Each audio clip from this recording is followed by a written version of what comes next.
The massive alien ship hung in Earth's sky like a dark moon. Dr. Sarah Chen stood on the observation deck of the International Space Station, watching as more vessels appeared through the swirling portal of light. Each ship was bigger than any city on Earth, their surfaces covered in patterns that hurt human eyes to look at directly. "First contact," whispered Commander Rodriguez beside her. "This is what we dreamed of our whole lives." Sarah nodded, but something cold settled in her stomach. The alien ships moved in perfect formation, too perfect. There was no curiosity in their approach, no hesitation. They moved like they already knew everything about humanity. The first message came through every communication device on Earth at the same time. The voice was smooth, emotionless, speaking perfect English with no accent at all. "We are the Galactic Confluence. We speak for 47 civilized species across this galaxy. You will prepare representatives for judgment. Judgment, not greeting, not welcome, judgment." Sarah watched the news reports flooding in from around the world. Earth's leaders scrambled to organize a response. The United Nations called emergency sessions. Military forces went on high alert, though everyone knew their weapons would be useless against technology that could cross the galaxy. 3 days later, Sarah found herself on the shuttle heading to the lead alien ship. She was part of Earth's first diplomatic team, chosen because she spoke 6 languages and had studied xenobiology her entire career. Now she wished she had studied something safer, like accounting. The alien ship's interior was vast and cold. The walls curved in impossible ways that made Sarah dizzy. Everything was white or silver, perfectly clean, with no signs of wear or age. It felt like walking through a machine instead of a living space. The delegation room was enormous. Representatives from dozens of alien species sat in a circle around the humans. Sarah recognized none of them from any science fiction movie she had ever seen.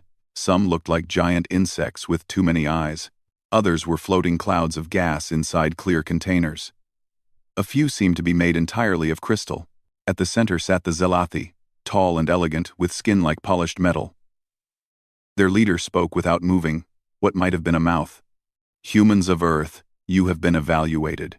Your species shows dangerous tendencies." Sarah's teammate, Ambassador Williams, stepped forward. "We come in peace. We want to learn. To join your civilization." "Peace," the Zelathi leader repeated, and somehow made the word sound dirty.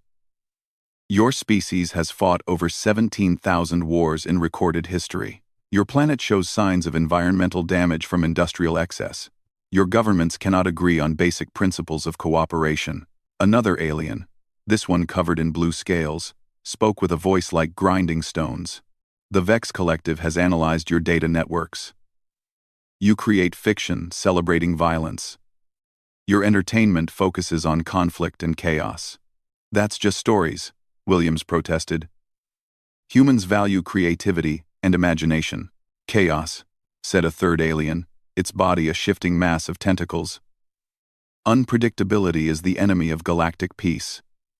Order and structure have kept our civilization stable for thousands of years." Sarah felt her heart sink as she listened.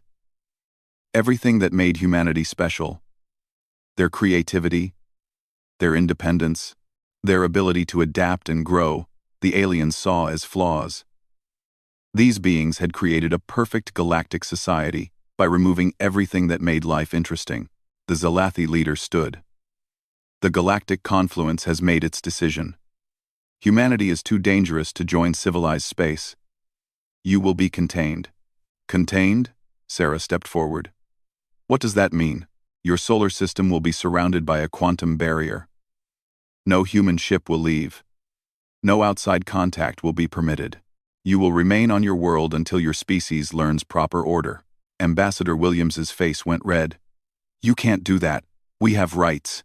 Rights are earned through civilized behavior." The crystal alien chimed like broken glass. "Your species has not earned such rights." The meeting ended there. The humans were escorted back to their shuttle and sent home. Within hours, strange devices appeared at the edge of the solar system. They looked small from Earth, but Sarah knew they must be enormous. The quantum barrier activated with a flash of light that could be seen from every planet. Earth was now a prison. The months that followed were chaos. Some nations wanted to fight the barrier with nuclear weapons. Others tried to build ships that could break through.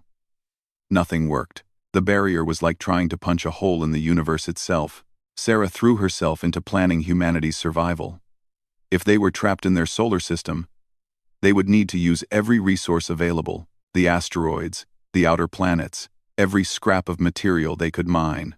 But the aliens were not done with their judgment. Ships began attacking human colonies on Mars and Europa. The message was clear: stay on Earth or be destroyed. Sarah watched from her new post on Luna Base as evacuation ships fled from the outer colonies. Hundreds of thousands of humans crowded into vessels, never meant for long journeys. They had one choice: try to reach the edge of known space, beyond the reach of the galactic confluence. "Where will we go?"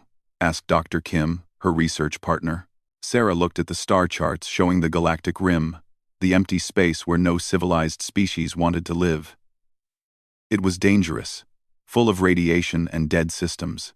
Perfect for humans who had just been labeled too dangerous for civilized space. "We go where they don't want us," Sarah said. "We go to the places they think are worthless." The last evacuation fleet launched on a Tuesday. 200,000 humans in ships that barely held together, heading for the unknown darkness between galaxies. Sarah stood on the observation deck one final time, watching Earth shrink behind them. The galactic confluence had made a mistake. They thought isolation would teach humanity order. Instead, they had given humanity the greatest gift possible: freedom to become something new, something the galaxy had never seen before. As the fleet jumped into hyperspace, leaving their home system behind forever, Sarah smiled grimly. The aliens wanted order and predictability. They were about to learn that the most dangerous thing in the universe was a human with nothing left to lose. The asteroid was barely large enough to hold a small city, but it was home to 30,000 humans now. Marcus Chen Okafor pressed his face against the viewing port and looked out at the stars. They were different here at the edge of the galaxy. Fewer, colder, more distant from each other. His grandmother Sarah had died 50 years ago, but her journals still guided the survivors. She had written about making humanity strong in the dark places where no one else wanted to live. Marcus was starting to understand what she meant. Another ship coming in, called Engineer Patel from across the command center. "Looks like refugees from the Titan station disaster." Marcus nodded and made his way to the docking bay. 3 generations had passed since the exile, and humans were still barely hanging on. The galactic confluence had been right about one thing. The galactic rim was a terrible place to live: dead systems, radiation storms, and space that tried to kill you in a dozen different ways. But humans were stubborn. The refugee ship was a mess of welded metal and spare parts. It looked nothing like the sleek vessels Earth used to build. This ship had been grown rather than built, using techniques humans developed when traditional manufacturing became impossible. Captain Lisa Santos stepped off the ship with a tired smile. Her skin had the pale blue tint that all rim-born humans developed from low gravity and artificial atmosphere. Her children followed her, moving in the flowing way of people who learn to walk in space. "Bad news," she said without greeting. "Titan Station is gone. Solar flare took out the magnetic shields. We got everyone out. But the station itself is scrap metal now." Marcus felt the familiar weight of responsibility. As coordinator of Haven Station, he made decisions for all the human settlements in this sector. Every loss of life, every failed colony, landed on his shoulders. "How many need new homes?" he asked. 1,200. Mix of families and techs. Some of them have interesting skills. In the old days, before exile, 1,200 refugees would have been a crisis. Now, it was just Tuesday. Humans had learned to pack up and move when survival demanded it. They flowed like water, finding new cracks to fill when the old ones became dangerous. The next weeks were busy with settling the new arrivals. Marcus watched them work and felt something like pride. These people had lost everything, again. But they did not break. They learned the station's systems, found ways to improve efficiency, and started families as if tomorrow was guaranteed. Dr. Kim Santos, Lisa's sister, caught Marcus's attention quickly. She had been working on something called bio-integration, growing machines instead of building them. Her techniques used modified bacteria that could eat asteroid rock and excrete useful materials. "Look at this," she said, showing Marcus a piece of metal that seemed to flow like liquid. "I can program the bacteria to grow specific shapes. Hull plating, electronics, even simple computers." Marcus picked up the metal. It was warm to the touch and seemed to pulse with its own heartbeat. "Does it work?" "Better than anything we used to build. It repairs itself, adapts to damage, and grows stronger under stress, just like us." Kim was right. Humans at the rim had changed in ways the galactic confluence never expected.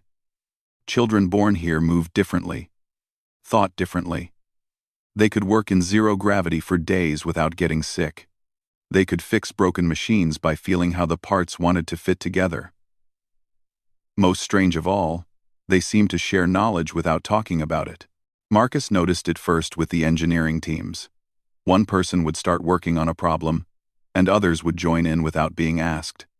They moved around each other like dancers who had practiced for years. When one person got stuck, someone else would appear with exactly the right solution. "We're becoming something new," Dr. Santos told him one evening as they watched Earth children play with Rim children in the station's main corridor. The Earth children moved carefully, worried about gravity and obstacles. The Rim children flowed through space like fish through water. "The confluence wanted us to learn order," Marcus said. "Instead, we learned something better." "What's that?" "How to be human when being human isn't enough." Years passed. Then decades. Marcus grew old watching humanity spread across the dark spaces between galaxies. They built no great empires, conquered no worlds. Instead, they became the galaxy's gardeners, finding ways to make life grow in places where nothing had lived before. The bio-integration techniques spread from station to station. Soon, human settlements looked like living things instead of machines. Ships grew in orbital gardens, their hulls breathing and adapting to the void. Humans worked with their technology instead of just using it. Most importantly, humans kept their curiosity. While the galactic confluence sat in their perfect, stable civilizations, humans pushed deeper into unknown space. They found ancient ruins, discovered new forms of life, and learned secrets the galaxy had forgotten. Marcus was 73 when the first reports came in about something called the Devourers. Long-range scouts had detected massive ships at the galaxy's edge, heading inward. Ships that did not respond to any communication and destroyed everything they found. "They're not from our galaxy," reported Captain Chen, one of Marcus's best deep space explorers. "The technology is completely different, and they're coming fast." Marcus studied the data with growing concern. The Devourer ships were huge, built for war, and they moved in perfect coordination. They reminded him of something, the same kind of perfect order that the galactic confluence prized so highly. "How long until they reach confluence space?" he asked. "At their current speed? Maybe 10 years. They'll hit the outer colonies first." Marcus made a decision that would have horrified his grandmother Sarah. He opened communication channels toward the heart of the galaxy, toward the civilizations that had exiled humanity centuries ago. "This is Marcus Chen Okafor of the Human Rim Territories," he broadcast into space. "We've detected a threat approaching your borders. We want to help." The message would take months to reach confluence space, if they even listened to it. But Marcus knew something the ancient aliens had forgotten. The galaxy was full of surprises, and the biggest surprise of all was that sometimes the people you threw away came back to save you.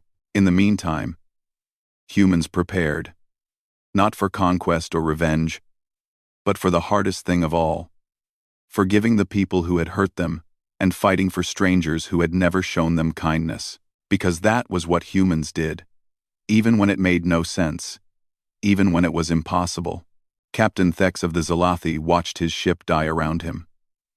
The Eternal Harmony had been the pride of the Galactic Confluence fleet, a vessel so advanced it could cross the galaxy in days. Now sparks flew from broken consoles while his crew fought to keep life support working. "Engineering report," he called out, trying to keep the fear from his voice. "Hyperdrive is completely dead," came the reply from Chief Engineer Keth. "The quantum cascade took out our main reactor too. We're running on emergency power only." Thex closed his eyes. They had been exploring the galactic rim, mapping dead systems for potential mining operations. It was supposed to be a simple mission. No intelligent life existed this far from civilized space. The hyperspace accident that stranded them here should have been impossible. How long do we have? Maybe 6 hours before life support fails completely. Around him, the bridge crew worked with the calm efficiency that marked all Confluence officers. They had accepted their fate. Death was simply another form of order, and order was everything to their civilization. The first warning came from Sensor Officer Vex, her crystalline body chiming with stress frequencies. "Captain, I'm detecting multiple contacts approaching our position." Vex felt his chest tighten. Devourer scouts. The Devourers had been hitting Confluence colonies for months now. Massive ships with technology that seemed to adapt and learn from every battle. They showed no mercy, took no prisoners, and left nothing but empty space behind them. "No, sir." Vex's voice carried confusion. "These ships, I've never seen anything like them." On the main screen, impossible vessels came into view. They moved like living things, their hulls rippling and flowing as they cut through space. Some looked like enormous sea creatures with glowing organs visible through transparent skin. Others resembled flowers or trees, their surfaces covered in what looked like leaves and branches. "Are they growing?" asked Navigator Quebec, her tentacles twitching with nervousness. The lead ship was the strangest of all. It looked like a massive whale swimming through the void, its hide scarred and ancient. Along its sides, smaller ships attached and detached like fish following a great leviathan. "They're beautiful," whispered Communications Officer Rith, forgetting protocol. Thex had to agree. After centuries of Confluence ships with their perfect geometric forms, these vessels had a wild, organic beauty that stirred something deep in his consciousness. They reminded him of the ancient Zalathi nature songs his grandmother had sung before the old ways were banned as chaotic.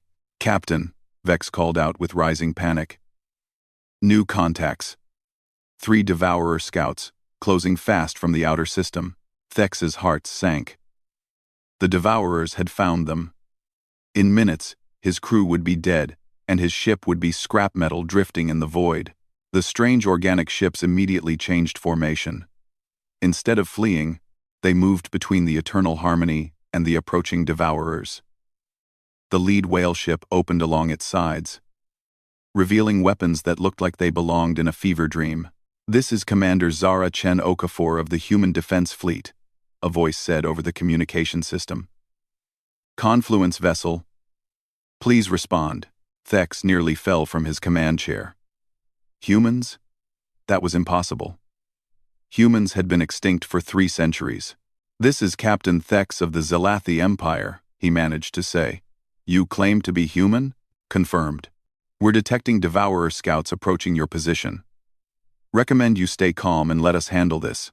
The Devourer ships were sleek black triangles that cut through space like knives. They had torn through Confluence battle fleets without taking a single loss. Thex watched in fascination as they closed on the human ships. What happened next broke every law of physics Thex knew. The human weapons didn't fire energy beams or projectiles. Instead, they seemed to bend space itself. Reality twisted around the Devourer ships, like fabric being wrung out. The black triangles simply folded in on themselves and disappeared. "Threat eliminated," said Commander Chen Okafor, her voice calm, as if destroying impossible enemy ships was routine. "We're sending a repair crew to help with your ship." A smaller vessel detached from the whale ship and approached the Eternal Harmony. Up close, Thex could see it was covered in what looked like scales that shifted color as he watched. The ship attached to his vessel's hull with no airlock, no docking procedure. It simply flowed through the metal as if the hull wasn't there. The being that entered his bridge made Thex step backward in shock. She looked human, but changed. Her skin had a slight blue tint and seemed to glow from within. She moved in the flowing way of someone born in zero gravity. But there was something else.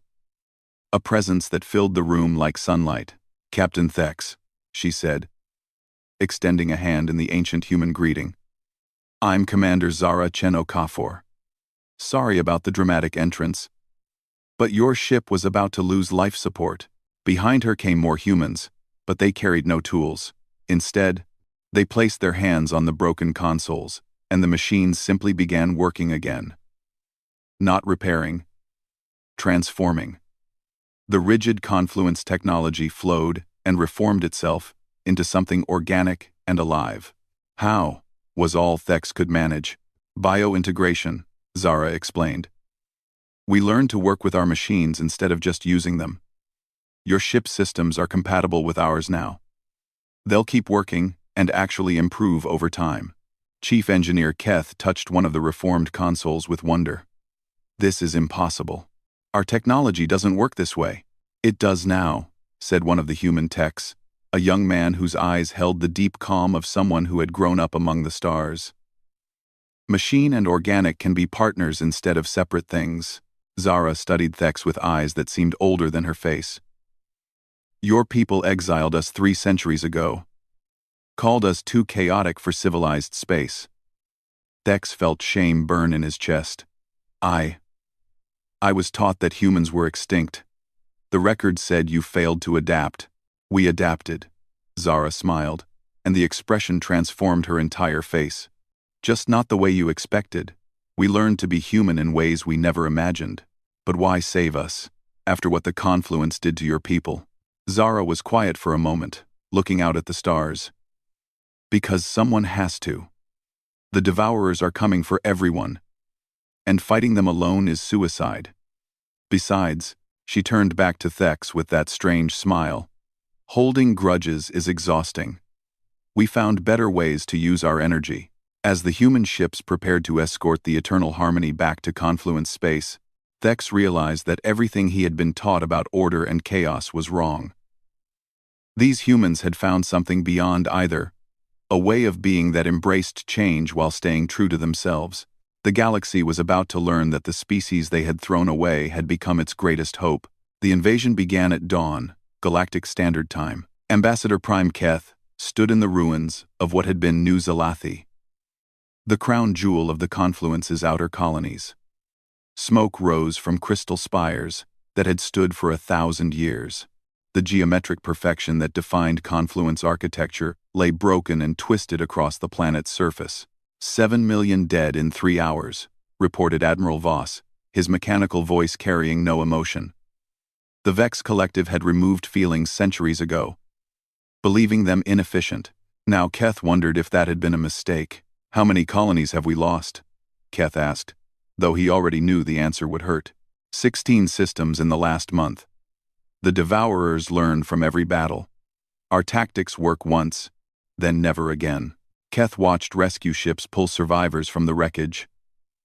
The Galactic Confluence had ruled this galaxy for 3,000 years, bringing order and peace to 47 species. In just months, that order was crumbling under the assault of machines from beyond the galactic rim. The Devourers fought like nothing the Confluence had ever seen. Their ships adapted during battle, changing shape and weapons in real time. They learned from destroyed vessels, becoming stronger after every defeat. Worst of all, they showed no mercy and took no prisoners. The Defense Council is meeting in emergency session, Admiral Voss continued. They want options. Keth laughed bitterly.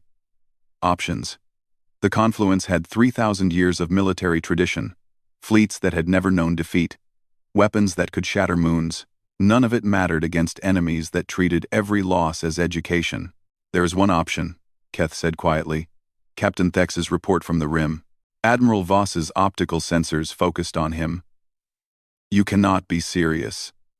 The humans were declared extinct centuries ago. Thex isn't given to hallucinations. His ship was dead in space, surrounded by Devourer scouts, and something calling itself the Human Defense Fleet saved him. With technology we don't understand. Even if humans survived, Voss said, they were exiled for being chaotic and violent. Why would they help us? Keth thought about that question during the long journey to the galactic rim. The Confluence had been so certain of its superiority that it had thrown away an entire species for being different. Now, they were begging those same people for help. The ship he traveled in was a masterpiece of confluence engineering. Clean lines, perfect efficiency, every system optimized for its function. As they approached the coordinates Captain Thex had provided, Keth wondered what human ships would look like after 3 centuries of exile. He got his answer when the escort arrived. The vessels that surrounded his ship were impossible. They moved like living creatures through space, their hulls breathing and adapting to the void. The largest looked like a vast tree, its branches covered in smaller ships like fruit. Others resembled sea creatures, whales and jellyfish swimming through the darkness between stars. "This is Commander Zara Chen Okafor," came a voice over the communication system. "Ambassador Prime Keth, we've been expecting you." The docking procedure was unlike anything in Keth's experience. Instead of rigid airlocks and mechanical seals, the human ship simply flowed around his vessel like liquid metal. When the process was complete, he stepped into a corridor that looked more like a garden than a spaceship. Plants grew from the walls, but they glowed with their own light and seemed to pulse with the ship's heartbeat. The floor felt soft under his feet, adapting to his weight and movement. Everything was alive, connected, part of a greater whole. Commander Chen Okafor met him in what she called the Grove, a vast space at the heart of the ship, where trees grew from floor to ceiling. She was obviously human but changed, her skin carrying the blue tint of someone born among the stars. Her eyes held a depth that spoke of generations raised in the void. "Ambassador," she said, offering the ancient human greeting of an extended hand. "I'm sorry about the circumstances that brought you here." Keth took her hand, surprised by its warmth. "Commander, the Confluence formally requests assistance against the Devourer invasion. After exiling us for 3 centuries, Zara said without anger, "you want our help." Keth felt shame burn in his chest. "Yes, we were wrong about humanity. We understand that now." "Wrong how, exactly?" Zara gestured for him to sit on what looked like a living chair that molded itself to his body. "We thought your chaos and unpredictability made you unfit for civilized space. We didn't understand that those qualities were strengths." Zara smiled, an expression that transformed her entire face. "The galaxy is bigger than we imagined, Ambassador. There are threats out there that perfect order can't handle. Sometimes you need a little chaos to survive." She led him through the ship, showing him wonders that challenged everything he knew about technology. Plants that generated power from starlight, living computers that thought and dreamed, weapons that adapted to any threat in real time.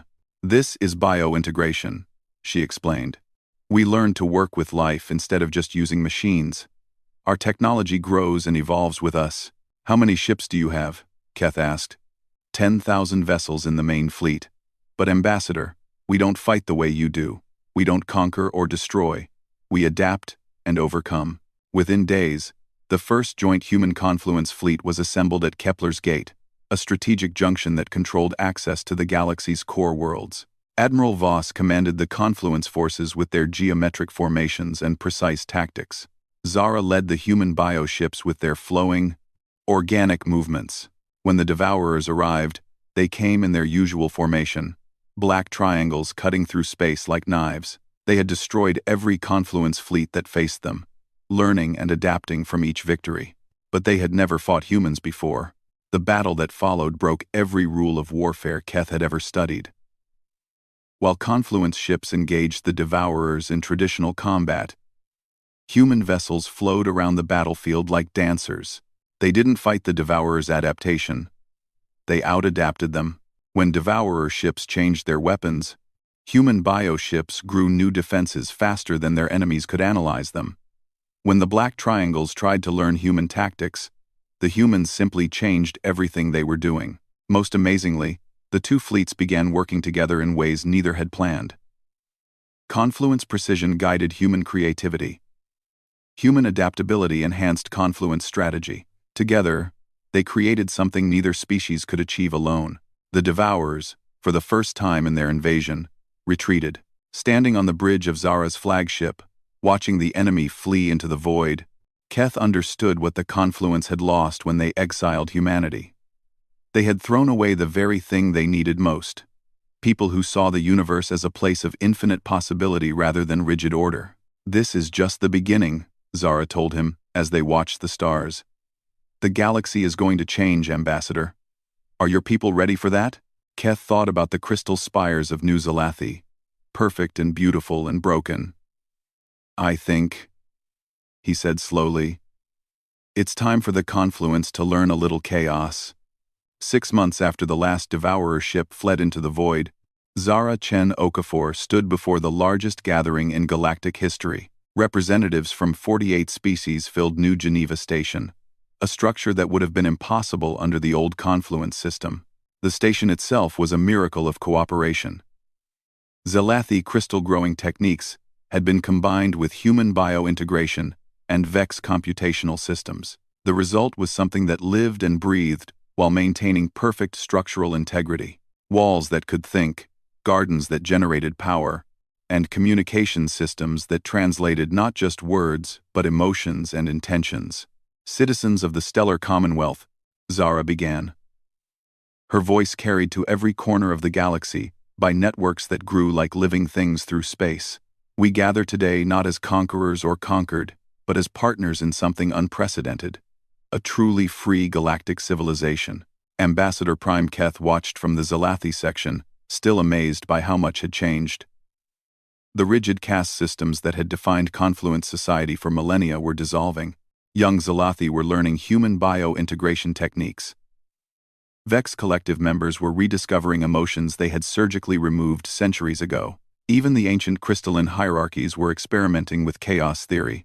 "The Devourer War taught us an important lesson," Zara continued. "Order, without flexibility, leads to stagnation. Chaos, without purpose, leads to destruction. But together, they create evolution." In the audience, Captain Thex smiled. The old Zalathi officer had become one of humanity's strongest advocates, sharing his story of rescue and transformation across the galaxy. His ship, the Eternal Harmony, now served as a living example of human-alien cooperation. Its bio-integrated systems inspiring a new generation of hybrid technology. "The galactic confluence ruled through hierarchy and control," Zara said. "The Stellar Commonwealth will grow through cooperation and creativity. Every species brings unique gifts. Every world offers new possibilities. Every individual has value." Dr. Kim Santos, now ancient by human standards but kept vital by bio-integrated medical systems, sat with her research team. They had spent the last months sharing their techniques with alien scientists, creating medical miracles that would have been impossible for any single species to achieve alone. Crystals that could heal organic tissue, plants that could repair mechanical systems, computer programs that dreamed of better solutions to impossible problems. The combinations were endless, and each discovery led to new questions and greater wonders. "We've established research stations throughout the galaxy," Zara announced, "not to exploit resources, but to understand the universe in all its complexity.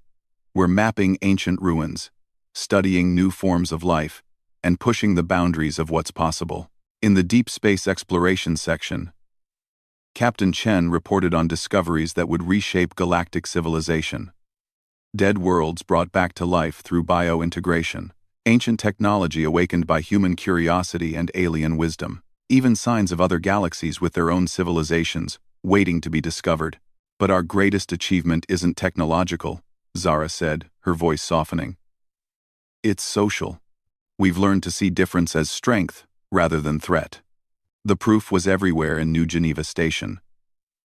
Zalathi children played with human kids in gravity fields that adjusted to each species' needs. Vex engineers worked alongside organic scientists to create systems that merged mechanical precision with biological adaptability. Crystalline artists collaborated with human poets to create works of beauty that touched every sense and emotion. Former Admiral Voss, his mechanical body now enhanced with bio-integrated components that let him feel emotions again, served as Director of Defensive Coordination. The old military hierarchies had been replaced with flexible response networks that could adapt to any threat faster than rigid command structures ever could. "The galaxy is vast," Zara continued. full of wonders we haven't imagined and challenges we haven't faced. But we no longer face them alone. Human creativity, Zalathi precision, Vex logic, crystalline wisdom. Together, we are stronger than the sum of our parts. Ambassador Keth thought about the journey that had brought them here. The confluence had been so certain that order was everything, that chaos was the enemy of civilization. They had exiled humanity for refusing to conform, never imagining that those same humans would one day save them all. The Commonwealth Council will meet quarterly on rotating worlds, Zara announced. Decisions will be made by consensus, not decree. Every species gets a voice. Every world gets a vote. Every individual matters. It wouldn't be easy. Already, some of the older confluent species were struggling with the new freedoms. Millennia of rigid hierarchy were hard to overcome, but the younger generations embraced change with enthusiasm that reminded everyone of humanity's greatest gift: the ability to hope for better tomorrows. We stand at the beginning of a new age, Zara said as her speech drew toward its close.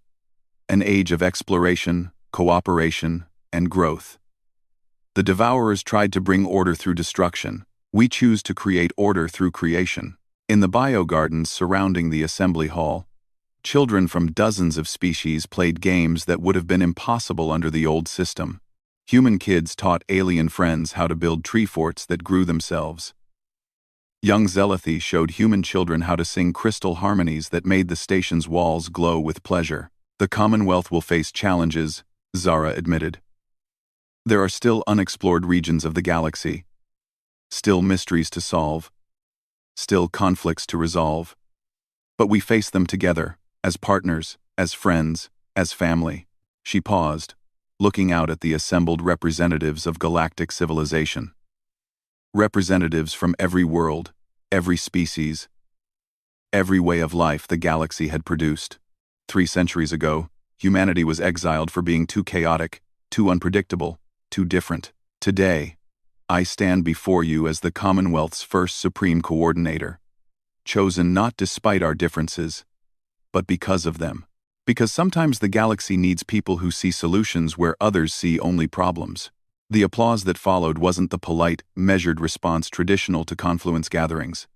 It was wild, chaotic, enthusiastic, thoroughly human in its emotional honesty. And for the first time in galactic history, other species joined in with equal passion. As the ceremony ended and delegates began the work of building their new civilization, Zara stood at the observation deck, looking out at the stars. Somewhere among them were other threats, other challenges, other possibilities waiting to be discovered. But for the first time since leaving Earth centuries ago, humanity wasn't alone in facing them. They had found something better than conquest or revenge. They had found family among the stars. The galaxy had learned to embrace its chaos. And in doing so, it had discovered that the universe was far more beautiful than perfect order could ever make it. The age of the stellar commonwealth had begun.